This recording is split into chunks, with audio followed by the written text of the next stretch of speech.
আসসালামু আলাইকুম everyone, welcome back to my another new blog. This is শিল্পী। সবার কী অবস্থা, কেমন আছেন? আই হোপ সবাই ভালো আছেন, সুস্থ আছেন। সকালবেলা ঘুম থেকে উঠে ফ্রেশ হয়ে কিচেনে এসে দেখি শাশুড়ি মায়ের পিঠা তৈরি করছে এবং হাঁস রান্না করছে। তো পিঠা পোপাদেরকে নাস্তা দিয়ে এই যে রবিন এখন রেডি হচ্ছে, খিচুড়ি রান্না করবে আর আমি রান্না করব চাউমিন। সায়ার আর নিনি আমাদের দুইজনের কাছে দুই রকম খেতে চাইছে, আমার কাছে চাউমিন এবং রবিনের হাতের খিচুড়ি রান্না। তো আমার চাউমিন রান্না শেষ, এখন ওদেরকে সার্ভ করে দিব। আর এই যে রবিনেরও খিচুড়ি রান্না প্রায় কমপ্লিট। তো মাটির চুলায় এভাবে খিচুড়ি রান্না করলে আসলে অনেকটা মজা হয়, পাতলা খিচুড়ি। আর রবিনের হাতের এই খিচুড়ি আসলে অনেক মজা খেতে। তো খিচুড়ির কালারটা অনেক সুন্দর হয়েছিল আর খেতে অনেক মজা হয়েছিল। তো সবাই খেয়ে এখন রিভিউ দিবে যে খিচুড়িটা কেমন হয়েছে। তো আমি স্যারকে বলছিলাম যে ভাইয়ার রান্না ভালো হয়েছে নাকি ভাবির রান্না। তো স্যার নিনি বলছিল যে ভাবির রান্না, ভাইয়ের রান্নাও খারাপ না। তো এটাই হচ্ছে ভালোবাসা, যে ওরা আমার রান্নাটা বেশি ভালো বলছে। তারপর নিনি বলল যে খিচুড়ি খেতে চাইছিলাম, খিচুড়ি ভালো হয়েছে এবং রিভিউ দিল ভালো। তো সবার রিভিউ থেকে ফোপার রিভিউটা বেশি ভালো লাগছিল। তো দেখুন।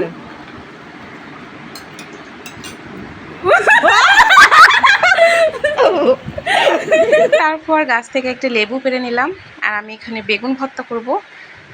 তো সব শেষে এখন খাওয়া দাওয়া করে নিবে আর আমি চলে গেলাম আরশের খেলার মাঠে। তো আরশ ছোট মানুষ, সে তো পারে না খেলতে, তারপরেও যে সে মানে খেলায় অংশগ্রহণ করছে এটাতেই আমি খুশি।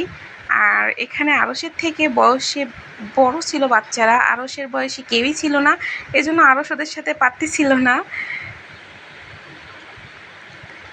আর এই যে এখন সবাই রেডি, চলে যাবে।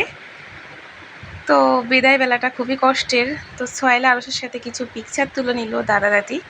আর এখন খেলার মাঠে যাবে ফুপি আর ফুপা। তো আরশ আর সোহেলা ওরা গাড়ির ভিতরে উঠে গেছিলো, তো আমাদেরকেও বললো তোমরাও যাও সাথে। তো আমি আর আমার যা, আমরা দুইজনে আর আরশ সোহেলা তিনজন, আমরা চারজনে মিলে গাড়িতে চলে যাচ্ছি। আর ফুপারা ওই সাইড দিয়ে যাবে খেলার মাঠে।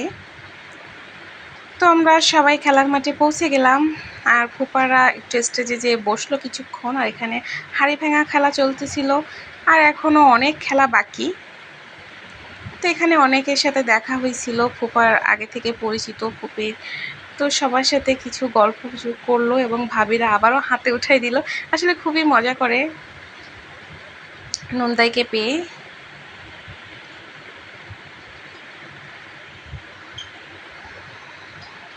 তো এখন ফুপারা চলে যাচ্ছে আর আমরা রাস্তায় দাঁড়িয়ে আছি। তো ওখান থেকে আমরা আবার খেলার মাঠে চলে আসলাম আর এখন রবিন খেলবে। অনেকক্ষণ ধরে হাড়ি ভাঙা খেলা চলতেছিল, কেউই হাড়ি ভাঙতে পারতেছিল না। তো রবিন যখন খেলতেছিল সবাই খুবই এক্সাইটেড ছিল। আর আমার চাচি শাশুড়ি তো পারলে ওকে মানে হাত ধরে বাড়ি মেরে দিয়ে আসে, এমন একটা অবস্থা। তো এই বিষয়টা অনেক মজার ছিল। আসলে অনেকদিন পরে এসব খেলা দেখলাম, অল্পর জন্য রবিন ভাঙতে পারলো না।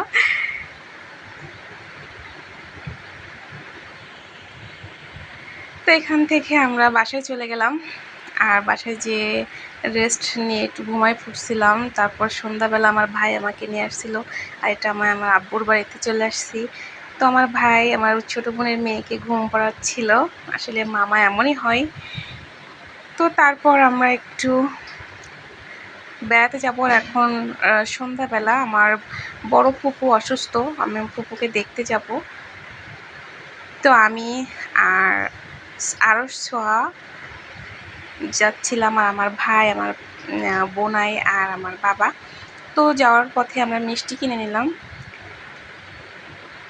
তো এই যে আমরা প্রায় পৌঁছে যাচ্ছি আর এখন রাত হয়ে গেছিল একটু।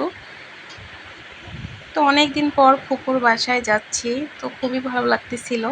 ছোটোবেলায় যখন ফুপুর বাড়িতে যেতাম তখন কত মজা করতাম, সেসব কথা মনে পড়তেছিল। তো এই যে আমরা আসবো শুনেই আমার ফুপু রান্না বান্না বসিয়ে দিয়েছে।